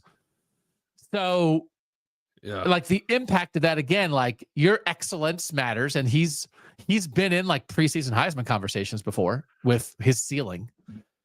And then the effect on the year, not just for your team, like, they missed a bowl game because he dorked around in the first half of the year. But they also were the team nobody wanted to play in November because he got it together. So I think Jalen Daniels is the winner of our bracket. Okay. 10 seed wins. What do you think of that? Jalen Daniels, the most important quarterback in the North for 2025. I think we can't quit Jalen Daniels, who, by the way, has better Heisman odds right now than Avery Johnson does. Yeah. So, okay. The 10 seed wins. We'll do 3 more of those brackets over the next several shows. We've got coaches, we've got non-quarterback offensive players, and we've got defensive players. And we'll drop those brackets on you and surprise each other. Quick break. Last thing when we come back, how are the football powers doing when it comes to basketball? We'll do that next on KOTN.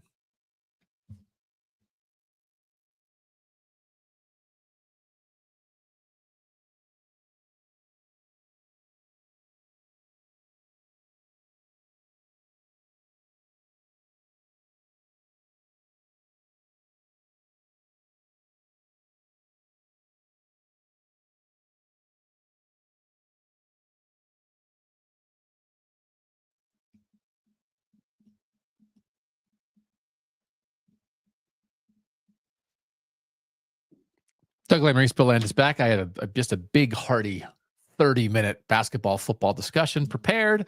We went long, so Landis will probably do this for like 8 minutes to keep you happy. I am interested in this stuff. Are you interested in the idea of whether teams that are good at football should be good at basketball or not? Yeah, I am. I do find that interesting because I think there used to be like a lame excuse that you couldn't be good at both at the same time, and I don't think that's true. Yeah. Do you know how many of the 12 college football playoff teams made the NCAA basketball tournament for the men? Do you know that answer, or do you want to guess? Oh, I don't know it off the top of my head, even though I think you sent it to me and I still don't remember it. I'll say 6. Half. It's 5. Does that feel like not a lot? Now, part of it is 3 of the teams were on the bubble. So Indiana, Ohio State, and Boise State were all on the bubble and didn't make it. So it could have been 8, but instead it's 5. Oregon was the number 1 seed in the football playoff. They are a 5 seed. Georgia was the 2 seed in the football playoff. They're a 9 seed. Texas was the 5. They just got in as an 11 seed. Tennessee was the 9 seed in the football playoff. They're a 2 seed and a national title contender in basketball. Clemson was the 12 seed in football, is a 5 seed in basketball. And again, this is 1 Northern team and 4 Southern teams. Like, the Northern football teams, not so good at basketball this year. That's one of the things. Yeah. But like, is it weird? Notre Dame had a terrible basketball year. Penn State is never good at basketball. Ohio State missed the NCAA basketball tournament for the men for the third straight year. They hadn't done that in 20 years. Ohio State basketball. Like, are we actually, like, again, Indiana is Indiana a football school now? What are we talking about? Like, this is, yes. How could this be? But not only did we have the rise of the Hoosiers in football, they missed the NCAA tournament, and Mike Woodson's out, and they're looking for a new coach. Like, it's interesting. Does it feel like it shouldn't be happening, or is it like, I don't know, I mean, I don't really care about football. It's hard to be good at both. It's what you started at. Is it hard to be good at both? No. Or no? Yeah. I think now it is. It's probably going to become harder, honestly, like in the rev share world, when you're trying to allocate those resources, because there will be schools that allocate more of their revenue to basketball than they do to football, or at least per player anyway. So yeah, like I don't want to pretend like it's easy, but I also think that there's a couple usual Northern basketball like powers, for lack of a better word, that are just like down right now that I don't think are down forever. Okay. Like Indiana, OhioTate, Notre Dame, those three teams in particular. And then like Michigan, like I think Michigan more often than not will be in the football playoff, and they have a good basketball program. So like that'll balance it out too. Okay. This I found interesting. Maybe only me. Power 4 football schools to make the men's NCAA tournament. So there are 68 Power 4 football teams. We claim 34 of them as Northern teams. Okay. Mm-hmm. No, we claim 28 of them as Northern teams. What am I saying? So overall, the 68 Power 4 football teams, 33 of them made the men's NCAA tournament, which is kind of a lot. But look at the disparity here. 34 Power 4 football teams in the South, right? This is the SEC. This is Arizona and Arizona State and TCU and Baylor and Clemson and Miami and Florida State, right? All those schools. 21 of 34 Southern P4 football teams made the NCAA men's tournament. Our 28 Northern teams that we talk about every single show here, 10 of 28.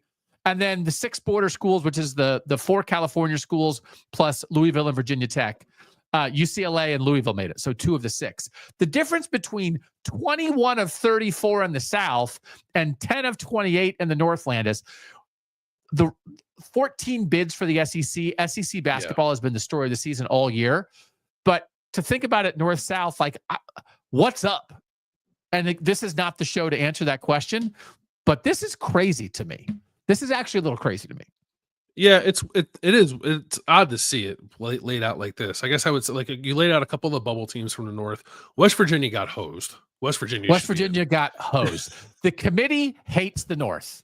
Yeah. The first 4 teams out were West Virginia, Indiana, Ohio State, and Boise State, which is 3 Northern playoff teams and a Northern football school that loves ball. Well, and what were what were the last 4 teams in? Do you have that handy? I don't have that handy because I just like to be mad about things that didn't happen rather than acknowledge things that did happen. But yeah. Well, I'm just trying to see, like, because we're Arkansas. We're talking about, I think Arkansas was UNC, one of the last ones in. UNC, right? Yeah.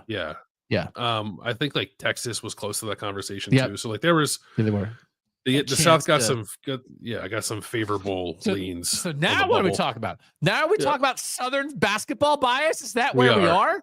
Do we need this is a football show. Do we need a companion KOTN basketball show? KOTN other Hoops? People can host that. Yeah. KOTN Hoops. Do we want to add it to the channel? KOTN Hoops. We have to fight back. Do we have to fight back or no? It's not the same thing. It's all indoors, so it doesn't matter if it snows. Right. But what's happening? This is crazy. There was somebody like a Georgia fan who follows me on Twitter was like, you guys took over college football, so we own basketball now. And I was like, actually, if that's the swap, I'm good with that. I'm okay with it, if I'm being honest. Yeah. I'm not going to get too fired up about that one. I need to see whether or not this year is just a one-off weird year, or if this is emblematic of a larger shift in college basketball. Because I'm not convinced that I think actually, to give them credit, like the SEC, as we discussed earlier this year, like did a nice job of addressing its basketball deficiencies and made itself a much better basketball conference. but I don't know if that means that the SEC is like suddenly the kings of college basketball and will be for the next decade. For all I know, all 14 of those teams won't make it to the second weekend. So let's see what happens first. I will say the upside of 14 SEC teams making the NCAA tournament is the great joy you get by picking against them. That's right. So I do have one SEC team in my Final Four because it's hard to have none. But I haven't done my bracket yet. Yeah, I got a lot of St. John's. I got a lot of Michigan State. I got a lot of BYU. Yeah. So anyway, I just thought this was stark and nobody lays out North and South like we do. So I wanted to acknowledge this. Also, shout out our 10 of 28 Northern teams. We just want to put them on the screen and show the people that we appreciate it. The 10 Northern teams you should be rooting for KOTN in the tournament: 2 seed Michigan State, 3 seeds for Iowa State and Wisconsin, 4 seeds for Purdue and Maryland, 5 seeds for Michigan and Oregon, 6 seeds for BYU and Illinois, and a 7 seed for Kansas. It is hard for me. Kansas football, I am very comfortable with, obviously, being a Northern team. Kansas basketball, sometimes I'm like, wait, are they in the North? It's like, well, the school's in the North, Doug. But like, it doesn't feel that way as much. So I'm not as no offense to Kansas fans, but there's some schools in there to root for, right? Go North. Yeah. Root for the North. Yeah. Go North. Yeah. And then just to shout out, these were the Northern schools that made both a bowl in football and the men's basketball tournament. And there were only 5. Michigan, Iowa State, Oregon, BYU, and Illinois. I just think that's a sign of a healthy athletic department. And then also, of those 5 schools, all but BYU also put up a team in the women's NCAA tournament. So Iowa State, Michigan, Oregon, and Illinois, 3 for 3 in football, women's basketball, and men's basketball with a bowl and the NCAA tournament. A year ago on the show that nobody watched, I sort of said like Iowa State's athletic department, top to bottom, with all these things that matter, does it basically better than anybody. Jamie Pollard, their AD, just got like another extension. It is incredible. And Iowa State, their second leading scorers hurt and out. So the 3 seed is going to hurt their chances. TJ Otzelberger is a great basketball coach. It's going to hurt their chances for the men's tournament a little bit. Their women's team is a first 4 team. They're an 11 seed that just got in. But this is like shout out to these 5 athletic departments. Oregon is getting it done across the board. Their volleyball team made a postseason tournament too. Like Oregon's getting after it. And BYU, they have like the number 1 recruit in the country coming into men's basketball. Kevin Young in his first year as a basketball coach. They're like BYU in this era, the NIL and that, like the support they get. BYU has a chance to be an athletic department, I think, to be reckoned with in the future. So shout out to that. And then Michigan is often really good at a lot of stuff. Shout out to Michigan. And Illinois. How about healthy Illinois? It's nice. Getting it done. Love it. Yeah. This is actually like quite impressive to get to like have all 3 of those happen for your 3 primary revenue generating sports to all be postseason good is no small feat. And listen, it's also, it matters if you're good at softball and baseball and wrestling and soccer and swimming and all those things. But we just wanted to acknowledge that. Last thing, and we could do a long time on this. We're not the only people in the country talking about this. Controversy over the fact that the North Carolina athletic director was the chair of the basketball selection committee for the men. And the most controversial pick was North Carolina, which nobody had in making the NCAA tournament. And it's a bad look. At the very least, it's a bad look. This is the question I want to ask you, and we don't have to answer it today. The men's tournament selection committee is 10 current athletic directors and 2 conference commissioners. It is all people currently employed in college athletics. The 13 members of the college football playoff selection committee is 6 current ADs, and then retired players, retired coaches, media members.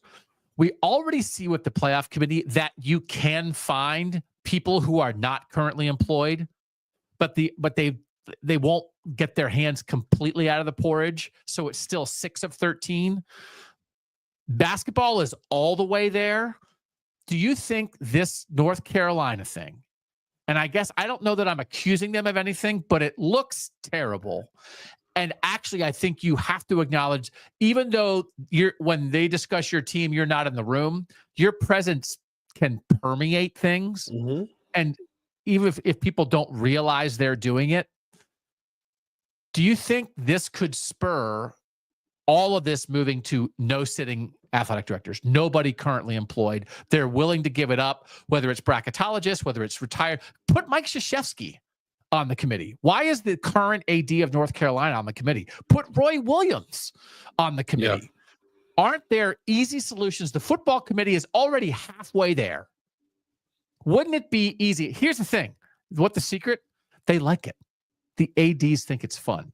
You can look at it as like a burden. They think it's cool. They want to be on it. They do. Yeah. So they think it's a cool, fun thing, but actually what they're paid to do has nothing to do with any of this. And there are plenty of other people who would be happy to do it and really more qualified to do it in a lot of ways. Yeah. So A, how much do you think we should get away from sitting athletic directors? And B, do you think this Bubba Cunningham UNC situation could spur something? I think we should get entirely away from it. I understand that you can't eliminate all bias when you're trying to formulate some of these committees, but you can at least structure it so that people making the decisions don't stand to gain financially from the outcome, which is like Bubba Cunningham got $100,000, right? Because UNC made the tournament. That's not okay. So, to answer your first question, yes, I think we should get away from it. And two, I think this will get us away from it. I'm hopeful. Yeah. 3 years from now, will we have no sitting ADs on any committees? I would say yes. Okay. It's bad luck. Yeah. And they're just not experts at it, because you're supposed to be, when you're an athletic director, you're in charge of 22, 26, 28, 32 sports. Mm-hmm. So you don't they're not experts because they're not former coaches necessarily in that sport. They're not former players in that sport. They aren't dedicated only to that sport. They aren't bracketologists who look at the numbers inside that sport. And so all that makes them an expert is that they're assigned, right? When you're on the basketball committee, you're assigned to really pay attention to a conference or two during the year to come into that discussion. And then you just synthesize information. You could get, with what college athletic directors, what their expertise is, you get 13 people off the street and assign them, you're in charge of the Big South, watch them all year and get the same result. And then they just look at stats. So they're not the most qualified people to do it. They just think it's fun. And it's stupid.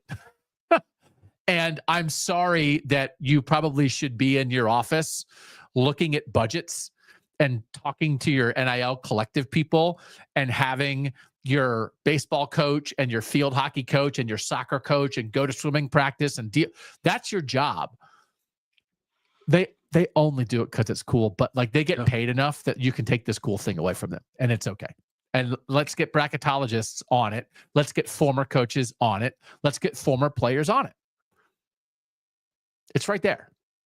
And the other thing is, I don't think anybody gets paid. Pay people to be on it. It's a multi-billion-dollar business. Yeah. We expect expertise here. We're giving you more than like a free club sandwich when you come to the meeting.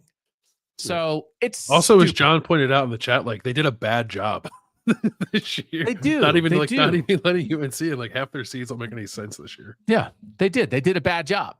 They're not the most qualified people. They're too busy doing other things, and they did a bad job. You know who's not busy? Retired coaches. And do you know? We make fun of the athletic director who winds up being the spokesperson, right? Mm-hmm. But do you know who people would not make fun of as the chair of the basketball committee? Mike Krzyzewski. Yeah. Oh, what does that guy know? Now, but you also have to be careful because, Barry Alvarez, the people who have been on, the Chris Alt's on the football committee, former Nevada coach, like all these people, it's not just back in my day. Oh, I really like you got to look at the numbers too. But they don't have any, all they have is the numbers. They don't have the people who are the experts in the numbers. So why don't they have numbers experts? So some mix of numbers experts and former players and coaches is the answer. Is it not? What about current coaches? Like if your team's not because even now, not everyone makes our conference tournament. So you would know. But I think they really want you watching all year when you're assigned. But if you're coaching, if you're Nebraska didn't make the Big Ten tournament, right? Yeah. You think Fred Hoiberg knows anything about Big Ten basketball? No. So you just bring him into the committee room and say like, hey, you're our Big Ten expert. By the way, here's all this information. Help us synthesize it and tell us who you think should be in. As opposed to like telling Fred Hoiberg, you also have to watch Big South games during the year while you're trying to win your thing. What's the difference between former coaches and former AD? And what's the difference between current coaches and current ADs? Current coaches, well, I guess like nothing if so long as the ADs aren't from programs that are actually in the hunt to get a seed. Yeah, that's when it becomes a problem, right? That you're, but also there's a little bit there. It's like I hate that guy. Like a coach comes in and hates a coach. Like just find people who don't hate. I don't know. I just think when you're retired, you have time for this stuff. I think retired people is the answer. Retired people are the answer to everything. You're creating jobs. Creating jobs. We're sparking the economy. Look at us. Okay, that's it. We went long. Thanks for being here. We're gonna do a bracket. The next 3 shows as well. Maybe one more even after that. We shuffled it up a little bit. We're trying to adjust to some spring football schedules, and there's other stuff going on, and we want to be able to report and that kind of thing. So if you follow us on Twitter, we try to update you. But the plan this week is we're on Tuesday and we'll be on Thursday next week. And also, I think if we nail down what we think this next 4 weeks will be, we'll tell you on Thursday. And it's going to be twice a week, but we apologize that it's not Monday, Wednesday. It's all in service of trying to get you guys the best information that we can. So that's why we adjusted this week, Landis. And it's like now that spring football started and there's more teams starting this week, there's just like more going on. Yeah. But it's good. It's a good thing that there's stuff happening. There's just a lot to cover. All right. As always, thanks to our producer, Mike Yorstowski, for making us look good and sound good. For now, he's Bill Landis. I'm Doug Lesmerises, and that was Kings of the North.